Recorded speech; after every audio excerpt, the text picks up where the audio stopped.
Hallo allerseits und willkommen zur Bausatzbesprechung der 8,8 cm Flak Selbstfahrerfette auf schwerem Zugkraftwagen 12 Tonner von Trumpeter im Maßstab 1:35. Hierbei handelt es sich um ein sehr ungewöhnliches Fahrzeug. Da wurde eine 12 Tonner Halbkette gepanzert und hat dann hinten auf der Pritsche noch eine 8,8 Flak montiert. Von den Fahrzeugen wurden 10 oder in manchen Quellen auch 25 Fahrzeuge gebaut. Das ist ein bisschen unübersichtlich, die Quellenlage, und die waren hauptsächlich bei der Panzerjägerabteilung 8 im Einsatz. Hauptsächlich gedacht, um Bunker der Maginot-Linie zu zerstören, wurden dann aber auch noch später nach dem Frankreich-Feldzug in Russland eingesetzt. Der Bausatz ist schon ein paar Jahre alt. Trumpeter hat da einige schöne Halbkettenfahrzeuge im Angebot, die nicht ganz einfach zu bauen sind, weil sie doch recht komplex sind, mit einer hohen Teileanzahl. Aber wenn man es dann beieinander hat, sieht es wirklich sehr schön aus und ist auch recht gut detailliert. Man darf aber nie vergessen, dass bei Trumpeter manchmal ein paar Fehler vorhanden sind. Das ist bei dem Fahrzeug auch ein bisschen ein Problem. Nähere Details sind mir da allerdings nicht bekannt. Ich weiß nur, dass ein paar Sachen nicht ganz stimmig sind. Aber das soll uns, glaube ich, auch nicht weiter stören. Und wen es dann doch stört, der muss relativ viel Nachforschung betreiben und das dann eben ausbessern. Die Schachtel ist sehr stabil und prall gefüllt mit vielen Bauteilen. Wir sprechen hier von annähernd 800 Einzelteilen. Also das ist wirklich sehr komplex. Gut finde ich, dass bei Trumpeter manchmal auch die empfindlichen Teile hier nochmal mit ein bisschen Schaumstoff geschützt sind. Das ist eigentlich sehr vernünftig, und auch diverse Panzerungs- und Karosserieteile sind hier seitlich nochmal geschützt, dass sie nicht zerdrückt werden. Also das ist wirklich eine vorbildliche Verpackung. So soll es sein. Schauen wir uns zuerst die Bauanleitung an. Hier die üblichen Sicherheitshinweise. Hier eine Übersicht mit allen enthaltenen Teilen und Gießästen. Wie ihr seht, da ist relativ viel vorhanden. Auch in mehrfacher Ausführung und auch jede Menge Fotonetzteile. Also das ist nicht ganz ohne der Bausatz. Los geht's hier mit dem Getriebe und dem Motor, was sich sehr detailliert zu geben scheint. Viel sieht man davon später nicht mehr, aber auf jeden Fall detailmäßig ist alles, glaube ich, ganz gut. Hier dann Fahrwerksteile. Das sieht eigentlich ganz gut aus. Vorderachse kann man auch beweglich bauen, wenn man will, dass man dann praktisch die Räder einschlagen kann. Hier dann der Fahrzeugrahmen, der besteht aus relativ vielen Teilen, und da gibt es oft Probleme mit der Passung. Da muss man ein bisschen aufpassen, dass da einfach später alle Räder und so den Boden berühren. Finde ich nicht ganz optimal, so eine Aufteilung. Andere Bausatzhersteller schaffen das als ein Teil. Hier ist es halt ein bisschen komplexer. Muss man einfach vorsichtig sein. Ansonsten muss ich eigentlich sagen, die Bauanleitung ist relativ übersichtlich. Ich glaube, damit lässt sich arbeiten. Auch wenn immer mehrere Teile pro Bauschritt verbaut werden. Ich glaube, damit kommt man klar. Hier dann noch mehr Chassiteile und Fahrwerk. Ja, das ist relativ komplex, der Bausatz, wie man sich vorstellen kann. Hier die Ketten kommen als Einzelgliederketten, zweiteilig, einmal eben das Kettenglied und dann sozusagen dieses Gummipolster, was man dann noch einsetzen muss. Das Schöne ist, man kann, so wie ich das sehe, die Kette auch beweglich bauen, was eine schöne Sache ist. Das ist so ähnlich wie beim Famo von Tamiya. Da bleibt es dann beweglich. Das fand ich eigentlich recht angenehm, und das werde ich auch versuchen, hier ähnlich zu bauen. Kühlergrill hat auch innen ein paar Details. Fahrerkabine mit diversen Pedalen. Auch ein paar Fotonetzteile kommen immer wieder zum Einsatz. Dann geht es ja langsam mal an Aufbau. Hier die Panzerung für die Motorhaube. Ja, das macht doch alles einen ganz guten Eindruck. Hier sehen wir dann die Körbe für die Granaten für die Flak. Die sind hinten so verstaut in so einem Körbchen. Da haben wir hier auch aus Foto-Ads dann den Korb auch dabei. Das ist natürlich immer besser wie so ein Plastikteil, ist einfach deutlich dünner ausgeführt. Fahrersitz und hier auch fotogeätzt die Gehäuse für die Frontscheinwerfer. Das ist ein wirklich interessantes Teil auch. Die gepanzerte Fahrerkabine, die ja meinem Wissen nach nicht ganz hundertprozentig korrekt ist von den Dimensionen. Aber mich persönlich stört es eigentlich nicht sonderlich. Da komme ich schon wieder aus. Jetzt geht es hier los mit der Flak. Da haben wir auch eine schöne Option. Einmal ein zweiteiliges Plastikrohr mit fotogeätzten Zügen. Das ist so ein Teil, das man ein bisschen einrollt und einklebt. Würde ich jetzt nicht ganz bevorzugen. Es liegt hier nämlich auch ein Aluminiumrohr bei. Das ist natürlich eine super Sache. Ja, die Flak ist nochmal sehr komplex und aufwendig. Hohe Teileanzahl. Hier muss man wirklich schauen, dass man hier eine Übersicht behält, dass man keine Teile vergisst. Hier haben wir auch eine Option für das Schutzschild, einmal aus Plastik und einmal aus Foto-Ads-Teilen. Das ist natürlich das Nonplusultra. Da muss man sich schon gut auskennen. Ist aber eben auch gut, dass für die Anfänger oder auch Modellbauer, die ein schnelles Ergebnis erzielen wollen, ein Plastikteil beiliegt. Die Zylinder für die Rohrerhöhung sind auch beweglich baubar.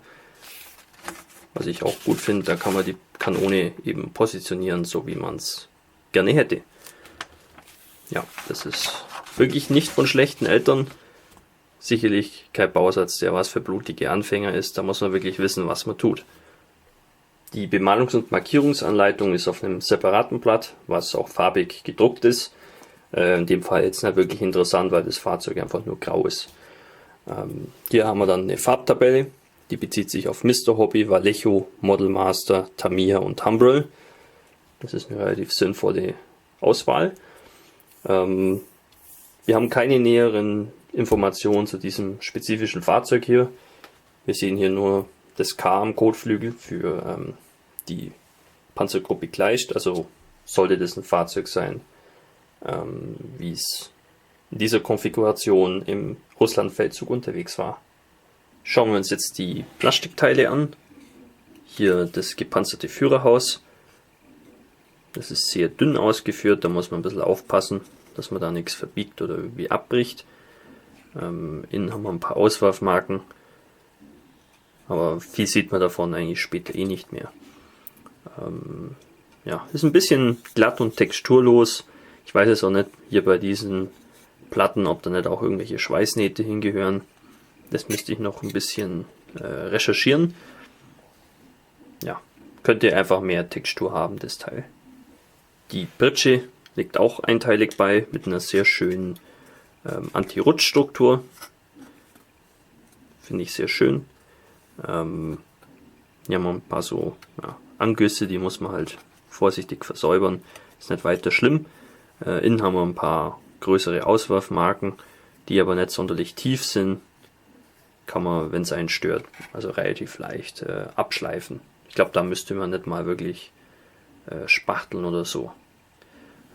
Das Teil als solches ist leicht verbogen, aber es ist relativ dünn, also das sollte mit sanftem Druck auf jeden Fall gut passen. Was mir auffällt, ist, dass die Gießäste relativ klein sind und sehr zahlreich, was bedeutet, dass man beim Zusammenbau immer mit relativ vielen Gießästen hantieren muss. Das kann ein Vorteil und ein Nachteil sein, also ich persönlich mag größere Gießäste etwas lieber. Hier haben wir die Teile für den Fahrzeugrahmen. Das sieht eigentlich ganz schön aus. Keine Makel erkennbar, welche Fischhäute oder andere Defekte. Relativ viele Auswurfmarken. Vieles davon sieht man später nicht mehr, manches schon. Das muss man einfach während dem Zusammenbau einfach berücksichtigen, dass es da durchaus mal Probleme geben kann. Aber an und für sich, detailmäßig, finde ich, ist es sehr schön umgesetzt. Hier findet man viel Teile vom Motor. Der ist bei diesem Bausatz sehr aufwendig und detailliert. Finde ich echt eine schöne Sache. Da hat sich Trumpeter wirklich Mühe gegeben.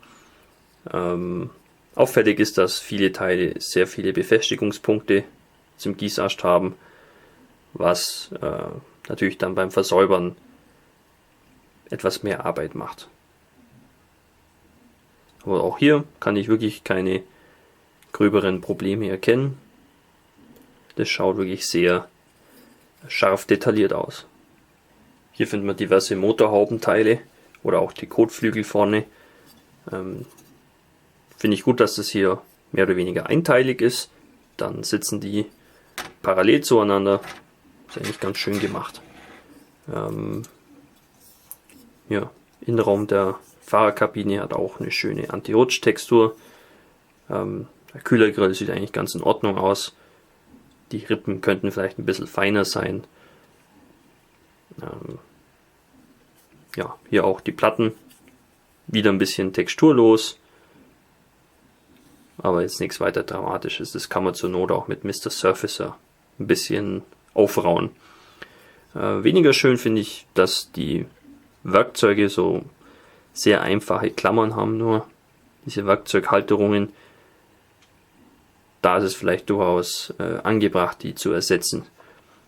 Ich denke, die meisten haben durchaus noch irgendwelche Restteile von diversen Dragon-Bausätzen über, die man dann da verwenden kann.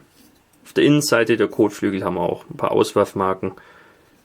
Da kann man aber durchaus mal ein bisschen mehr Dreck und so reinschmieren. Dann sieht man das später gar nicht mehr. Das ist also wirklich gar kein Problem. Hier findet man so allerlei Kleinteile. Auch hier alles gut gegossen. Mir fällt auf, dass ja, die etwas neueren Trumpeter Bausätze wirklich dazu neigen, sehr kleinteilig und komplex zu sein. Das ist vielleicht nicht nach jedermanns Geschmack. Ich weiß aber, dass es Modellbauer gibt, die wirklich darauf stehen und es auch so wollen. Und da ist es auch in Ordnung. Man muss bloß eben wissen, was man da in den Händen hat. Hier finden wir noch mehr Teile, die ans Chassis gehören. Zum Beispiel die Blattfedern, die ja, aus 2 Hälften immer bestehen. Das ist vielleicht nicht ganz optimal, aber so viel sieht man davon später eh nicht mehr. Da kommt ja ein Schachtellaufwerk davor.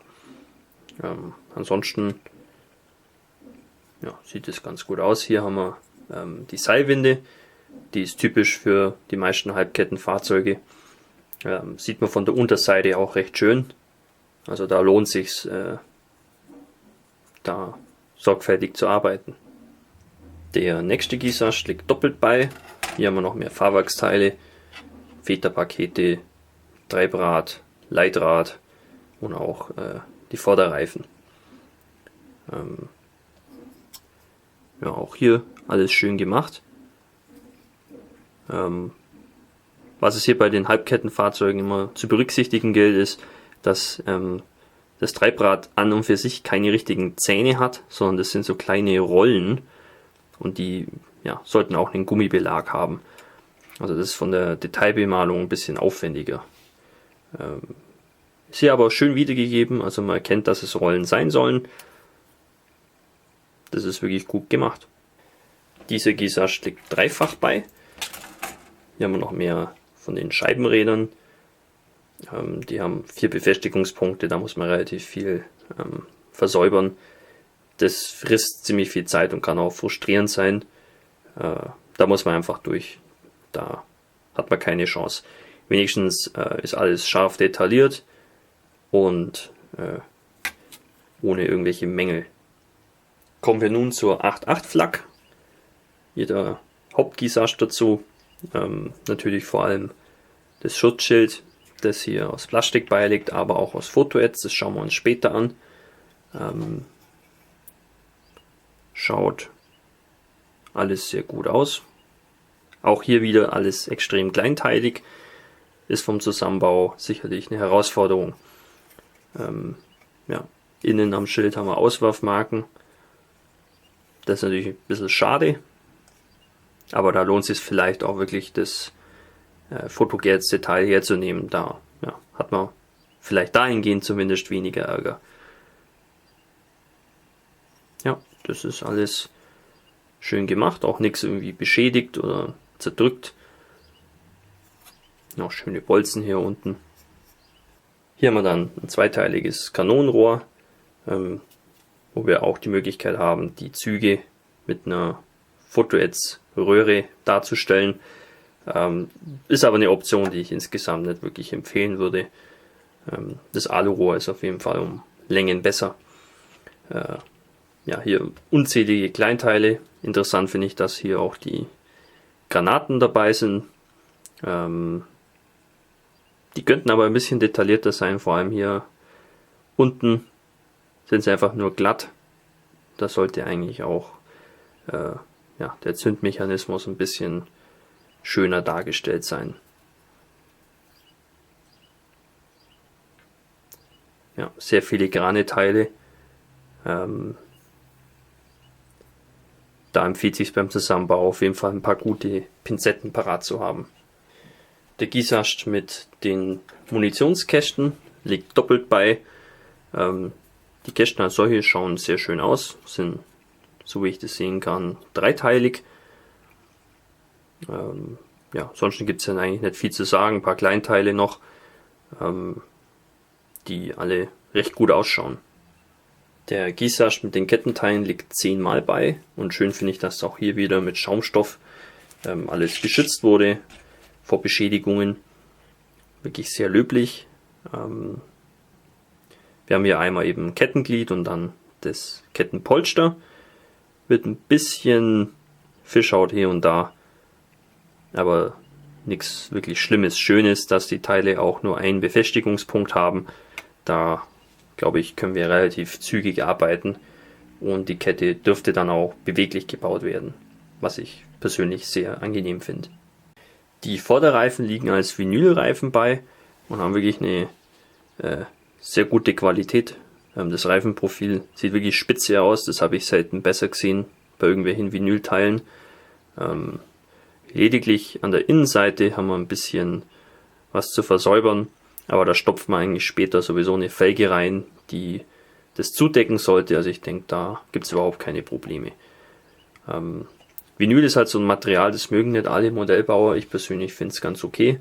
Wer will, kann da auch irgendwelche Resinreifen sich zulegen.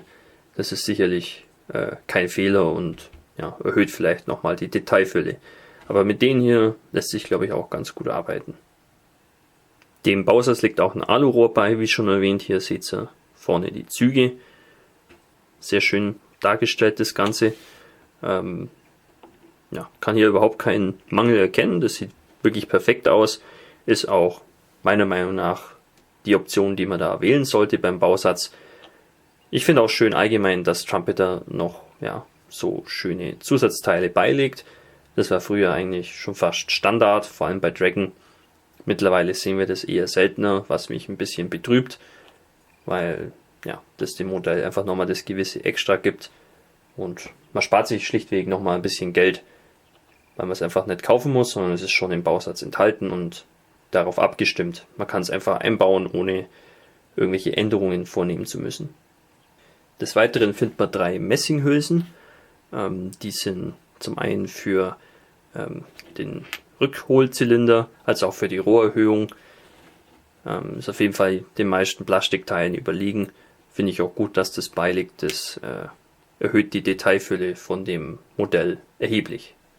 Dem Bausatz liegen 2 Photoetz-Platinen bei. Hier die größere mit dem Schutzschild für die Flak und noch ein paar andere Kleinteile. Das ist natürlich von der Materialstärke auf jeden Fall eine deutliche Verbesserung gegenüber dem Plastikteil und man hat auch keine Auswerfmarken, mit denen man sich rumschlagen muss. Auf der Innenseite ist hier auch markiert, wo manche Anbauteile sich verbinden sollen. Das ist natürlich sehr hilfreich beim Zusammenbau, dann muss man da schon mal nicht raten.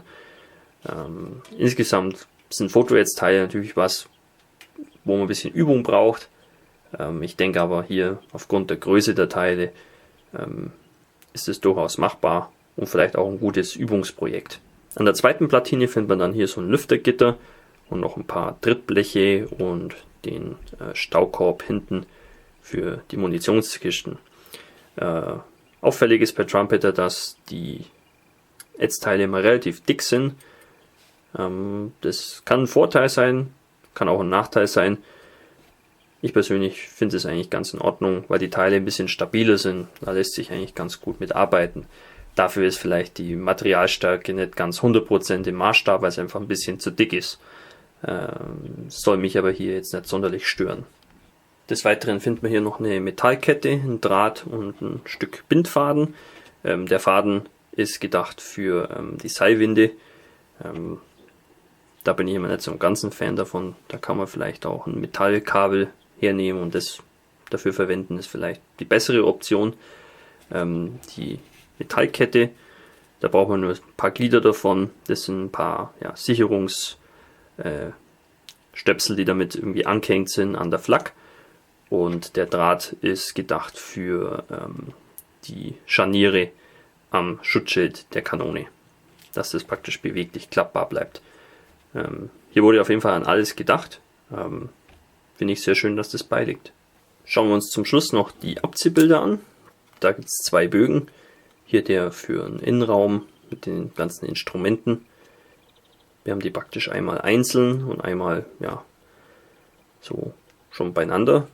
Ich weiß nicht genau, warum das so ist, aber ja, warum nicht? Dann hat man auf jeden Fall ein paar übrige für andere Projekte.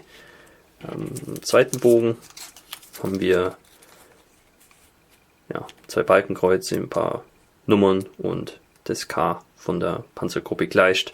Insgesamt sind sie relativ dünn, kleiner Trägerfilm, nur eben sehr glänzend. Mit Trumpeter Abziehbildern lässt sich meistens schon ganz gut arbeiten. Ich bin jetzt allerdings nicht der größte Fan davon. Eines steht fest, hier bekommt man wirklich sehr viel für sein Geld. Der Bausatz kostet so ca. 50 Euro hierzulande, aber man hat jede Menge Plastik drin, Fotohetzteile, ein Alurohr und auch kleinere Zubehörteile. Da finde ich persönlich stört es wenig, dass der Bausatz wahrscheinlich den ein oder anderen Fehler hat, was die Proportionen oder die Position von manchen Teilen angeht. Darüber kann ich persönlich hinwegsehen. Der Bausatz ist sicherlich nichts für blutige Anfänger aufgrund der hohen Teileanzahl und auch der Fotohetzteile, aber ich denke, alle anderen haben da sicherlich ihren Spaß dran. Ist auf jeden Fall kein Modell, was man so mal an einem Wochenende auf die Schnelle zusammenbaut. Da ist auf jeden Fall etwas mehr Zeit notwendig, aber Modellbau ist ja kein Wettrennen. Soweit so gut, mehr habe ich zum Bausatz nicht zu sagen. Ich hoffe, euch hat die Vorstellung gefallen und wir sehen uns wieder im nächsten Video. Euer Hamika Barkas.